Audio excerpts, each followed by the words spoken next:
state le classi prime delle scuole medie Facciolati e Vivaldi di Torreglia e Montegrotto ad aprire il concerto di fine anno al Palaberta con il brano The Conquest of Paradise, colonna sonora dell'omonimo film. Un progetto frutto di impegno e lavoro per i 500 ragazzi dei due istituti che per il secondo anno si sono messi alla prova con i loro strumenti davanti a oltre 2000 spettatori. Un'idea che è nata durante il Covid perché volevamo fare un progetto per i ragazzi che stavano a casa, era più semplice unire due plessi e l'abbiamo fatto in video.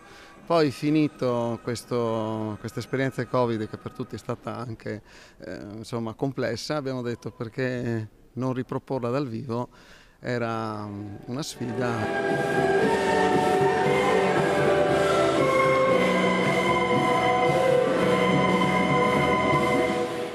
Flauti, violini, piatti.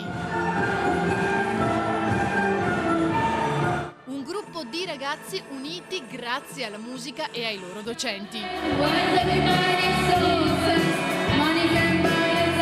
Crescere con la musica e attraverso la musica è molto importante, e proprio questo è lo scopo più grande che ci proponiamo. Instillare questo amore verso questa disciplina e attraverso la musica dare un messaggio di unione. Noi puntiamo molto su questa disciplina per le sue caratteristiche anche di inclusione.